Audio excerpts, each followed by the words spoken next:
नमस्कार साथियों, आज की दमदार कहानी का शीर्षक है बेटे ने मां को रंगे हाथों पकड़ा। उसके बाद क्या हुआ, कहानी को ध्यान से सुनिएगा और अंत तक बने रहिएगा। रात के करीब 2 बज रहे थे। जबरदस्त कड़ाके की ठंड थी। चांद अपनी रोशनी बिखेरे हुए था। चांद की रोशनी में एक 18 साल का लड़का अपनी धुन में गाना गुनगुनाते हुए अपने घर की तरफ जा रहा था। उस लड़के का नाम शिवम था। वह एक विधवा माँ का इकलौता बेटा था।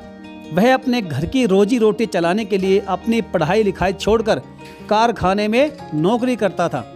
कभी कभार वह अपनी माँ से इजाज़त लेकर अपने दोस्तों के साथ सिनेमा हॉल में फिल्म देखने चला जाया करता था। आज भी वह अपनी माँ से इजाज़त लिए हुए था। फिल्म देखने के बाद वह अपनी धुन में अपने घर की तरफ बढ़े जा रहा था। कुछ देर बाद घर आ गया। घर में दाखिल होने के लिए उसने घर के पिछवाड़े से दाखिल होने की सोची, क्योंकि सामने से जाऊंगा तो माँ को गेट खोलना पड़ेगा, जिस वजह से माँ की नींद खराब हो जाएगी। बेचारी दिन भर लोगों के घर में बर्तन धोने का काम करती है। थक हार कर सोई होगी। माँ के सोने का वक्त था, इसलिए वह घर के पिछवाड़े की खुली हुई दीवार से घर के अंदर जाने की सोचने लगा। चांदनी रात थी, इसलिए दूर से ही सब कुछ साफ साफ दिखाई दे रहा था। वह उस दीवार के करीब पहुंच गया जहां से उसे कूदकर घर के अंदर जाना था। वह दीवार पर चढ़कर अंदर कूदने की अभी सोच ही रहा था कि घर के अंदर से कोई दीवार पर चढ़ा और बाहर की तरफ कूदा। कूदने वाले ने शिवम को नहीं देखा और शिवम भी उस आदमी का चेहरा नहीं देख सका, क्योंकि कूदने वाले ने अपने चेहरे को कपड़े से ढक रखा था। उसे देखकर शिवम का दिल जोरों से धड़कने लगा। वह मन में सोचने लगा कि हे भगवान, लगता है मेरे घर में आज चोर घुस गया था। शिवम ने घबराते हुए अपने घर के अंदर छलांग लगाई। छलांग लगाते ही जो मंजर उसने अपनी आंखों के सामने देखा, उस मंजर को देखते ही उसे एक बहुत बड़ा झटका लगा। उसने देखा कि उसकी माँ भी उस दीवार के करीब खड़ी थी जहाँ से वह आदमी कूदा था, जिसे शिवम अभी तक चोर समझ रहा था। शिवम को देखते ही उसकी माँ सक पका गई और घबराहट में लड़खड़ाते हुए स्वर में बोली, शिवम, तुम इधर से क्यों आए हो? शिवम को देखने के बाद उसकी माँ ने अपनी नज़रें झुका ली। शिवम गौर से अपनी माँ की तरफ देख रहा था। वह कोई दूध पीता बच्चा नहीं था कि कुछ समझ ना सके। उसे सब कुछ समझ में आ गया था कि वह कोई चोर नहीं था, बल्कि वह हमारे घर की इज्जत को तार तार करने आया था। यह सब सोचने के बाद शिवम का पूरा शरीर कांप गया था। वह अपनी माँ की बातों का जवाब दिए बगैर ही अपने कमरे में चला गया। कड़ाके की जोरदार ठंड थी, लेकिन शिवम का पूरा बदन मानो गुस्से से तप रहा था। वह गुस्से से मन ही मन सोच रहा था कि वह कोई चोर नहीं था। चोर तो चुपके से आता है, पर उसे तो खुद बुलाया गया था। माँ का उससे नजरें चुराना और परेशान दिखाई देना उसे बहुत कुछ समझा गया था। आज माँ ने आगे बढ़कर उसके माथे को नहीं चूमा और ना ही उसे खाना खाने को कहा। उसे नींद नहीं आ रही थी। वह बिस्तर से उठकर इधर उधर चक्कर लगाने लगा। वह बहुत ज़्यादा बेचैन था और दोबारा उसी दीवार के पास गया जहाँ से उस आदमी ने छलांग लगाई थी। तभी उसकी निगाह दीवार के पास पड़ी एक चीज़ पर गई। उसने झुककर उसे उठा लिया। वह किसी मर्द की टोपी थी। शायद उस टोपी को शिवम ने पहचान लिया था। उस टोपी को देखते ही उसका पूरा बदन बेजान सा हो गया। वह गुस्से से अपनी मुट्ठियों को बार बार खोल और बंद कर रहा था। अपनी गीली आंखों को बार बार अपनी शर्ट से पोंछ रहा था। पूरा वजूद अंगारा बना हुआ था। उसने नजरें उठाकर आसमान पर चमकते चांद को देखा। वह चांद से शिकायत करने लगा, काश ए चांद, आज तू ना निकला होता। तेरी रोशनी ने मेरे वजूद में अंधेरा भर दिया। यही सोचते हुए उसकी निगाहें माँ के कमरे की तरफ गई। वह सोचने लगा, काश माँ, तू भी पापा के साथ ही मर गई होती। वह बगैर सिसकियाँ लिए रो रहा था। अंदर कमरे में उसकी माँ सरला लेटी हुई थी। उसकी भी आंखों में नींद नहीं थी। वह भी एकटक ऊपर देखे जा रही थी। अपनी नज़र में तो वह कब की गिर चुकी थी, लेकिन आज वह बेटे की निगाहों में भी गिर गई थी। वह समझ गई थी कि शिवम सब कुछ समझ गया है। बेटे की निगाहों में वह उबलता हुआ गुस्सा देख चुकी थी। उसमें इतनी ताकत अब नहीं थी कि वह अपने बेटे का सामना कर सके। गांव की खूबसूरत सरला जब शादी के काबिल हुई थी, तो उसके घर वालों ने उसकी शादी के लिए लड़का ढूंढना शुरू कर दिया था। कुछ दिन बाद उसके माँ बाप ने उसकी शादी शिवराज नाम के एक आदमी से करवा दी थी। शादी के कुछ दिन बाद ही शिवम पैदा हुआ। शिवम जब लगभग 1 साल का हुआ था तो सड़क दुर्घटना में शिवराज का एक्सीडेंट हो गया। शिवराज शिवम और सरला को छोड़कर इस दुनिया से चल बसा। सरला विधवा हो गई थी। मायके में उसके माँ बाप जिंदा थे। उनसे सरला का यह दुख देखा नहीं गया, इसलिए उन्होंने अपनी बेटी सरला को अपने पास बुला लिया। जब तक माँ बाप जिंदा थे तब तक तो सब कुछ ठीक था, लेकिन सरला के माँ बाप के मरने के बाद उसके भैया भाभी ने सरला को ताने कसने शुरू कर दिए। वे लोग यही सोचते थे कि सरला कब हमारे घर से चली जाए, कब इससे हमारा छुटकारा छूटे। मजबूर सरला भैया भाभी के घर बैठकर नहीं खाती थी, बल्कि घर के सारे काम करती थी। फिर भी भाभी को सरला बोझ लगती थी। एक दिन सरला की भाभी ने घर में इतना बड़ा हंगामा कर दिया कि सरला को ना चाहते हुए भी अपने ससुराल आना पड़ा। बरसों बाद उसने अपने ससुराल के घर में कदम रखा था। उसे अपने घर में सुकून महसूस हुआ। सरला अपने बेटे शिवम के साथ अपने घर में सुकून महसूस कर रही थी। सरला के ससुराल में उसके 2 देवर थे। सास ससुर तो पहले ही गुजर गए थे। देवरों ने अपने अपने हिस्से में एक घर बनवा लिए थे।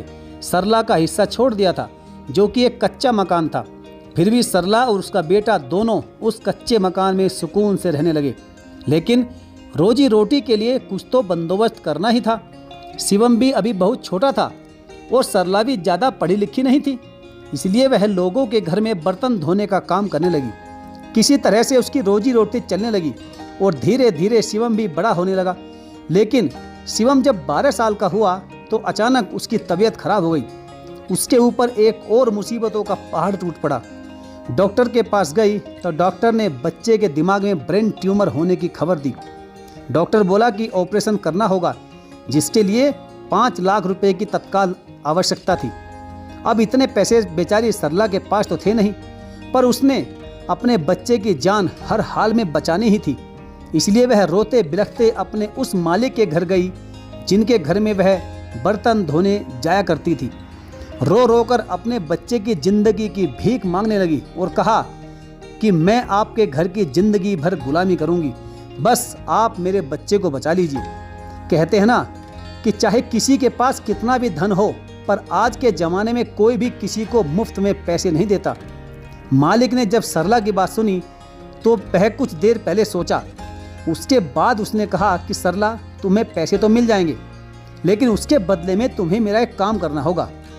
अब यह सुनते ही सरला मालिक के पैरों में गिरकर रोने लगी और कहने लगी कि मालिक, आप जो भी कहेंगे मैं करने को तैयार हूँ, लेकिन मेरे बच्चे को बचा लीजिए।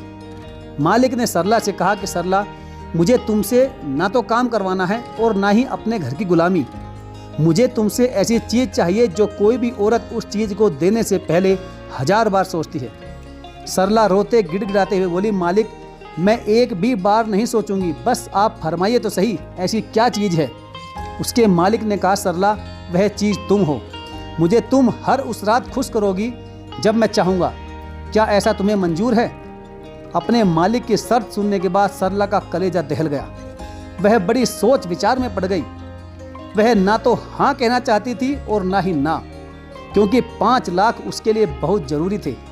एक मजबूर माँ जिसका बच्चा जिंदगी और मौत के बीच अपनी लड़ाई लड़ रहा है, उस माँ को अपने कलेजे के टुकड़े को हर हाल में बचाना ही है। कहते हैं ना कि माँ को अगर भगवान का दर्जा भी दिया जाए तो वह भी कम है। सरला ने ना चाहते हुए भी इस शर्त को मान लिया। मालिक ने उसके हाथ में 5 लाख रुपए का बैग पकड़ा दिया। वह पैसे लेकर हॉस्पिटल गई। अगले दिन उसके बेटे का ऑपरेशन होना था। शिवम का ऑपरेशन सक्सेसफुल हुआ, लेकिन सरला ने जो शर्त अपने मालिक की मानी थी वह तो उसे हर हाल में पूरी करनी ही करनी थी। सरला ने अपने बेटे को बचा तो लिया था, लेकिन वह इज्जत के मामले में किसी की गुलाम हो चुकी थी। जब शिवम रात में सो जाता तो उसके मालिक को जब भी जी में आता, हर रात अपनी तन्हाई को कम करने सरला के घर आ जाया करता था। धीरे धीरे समय बीतते जा रहा था। शिवम भी 16-17 साल का हो गया था। सरला के मालिक ने ही शिवम को अपने कारखाने में नौकरी भी दे दी थी। सरला पर उसके मालिक के न जाने बहुत से एहसान होते जा रहे थे, लेकिन एक माँ कुछ भी बर्दाश्त कर सकती है, लेकिन अपने बेटे की नज़रों में गिरना वह कभी बर्दाश्त नहीं कर सकती।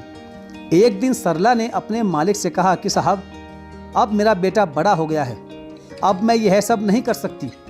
उसके मालिक ने कहा कि ठीक है, पर अगर तुम्हारा बेटा देर रात तक कभी कभार घर नहीं आता तो क्या सही रहेगा?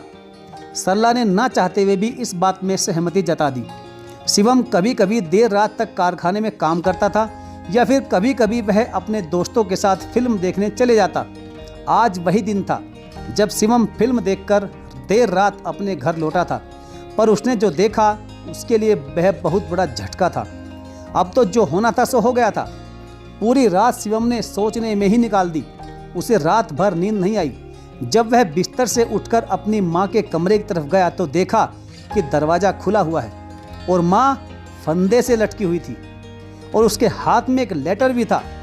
शिवम अपनी माँ को मरा हुआ देखकर चिल्लाकर रोने लगा। तभी उसकी नज़र लेटर पर पड़ी। शिवम ने जल्दी से अपनी माँ के हाथों से वह लेटर लिया और उसे पढ़ने लगा। उस लेटर में लिखा था कि बेटा, अब तुम बड़े हो गए हो और अपने पैरों पर खड़े भी हो गए हो। बेटा, कोई भी माँ सब कुछ बर्दाश्त कर सकती है, पर अपने बेटे की नज़रों में गिरना कभी नहीं बर्दाश्त कर सकती। हाँ, तुमने आज जो देखा वह सब सच था। सरला ने उस लेटर में वह सब कुछ लिखा था जिस वजह से वह अपने मालिक की गुलाम हो गई थी। शिवम वह लेटर पढ़ने के बाद फूट फूट कर रोने लगा और कहने लगा कि हे माँ, मुझे माफ़ कर दे, मैंने तुझे बहुत गलत समझा। मुझे तो लगा था कि तू अपनी अय्याशी के लिए यह सब कर रही है, लेकिन तूने तो अपने कलेजे के टुकड़े को बचाने के लिए यह सब किया था। माँ, तू मुझे छोड़कर क्यों चली गई? मरने से पहले ये सारी बातें मुझसे बता दी होती तो आज मैं तुझे बचा लेता। आज तू मेरे पास होती। माँ, मैं तेरे बिना कैसे जी सकता हूँ? सरला ने लेटर समाप्त करने से पहले लिखा था कि बेटा, तुम अपने गुस्से पर काबू रखना, किसी से कुछ मत कहना, क्योंकि मैंने तुझे बचाने के लिए क्या कुछ नहीं किया, और अगर तुझे कुछ हो जाएगा तो मरने के बाद भी मेरी आत्मा को सुकून नहीं मिलेगा। साथियों, आपको यह कहानी पसंद आई हो तो वीडियो को लाइक करके चैनल को जरूर सब्सक्राइब करिएगा और हाँ, बेल आइकन को प्रेस करना बिल्कुल ना भूलें। तो चलिए साथियों, मिलेंगे फिर और किसी दमदार और ऐसी ही बेहतरीन कहानी के साथ। तब तक के लिए धन्यवाद। जय हिंद।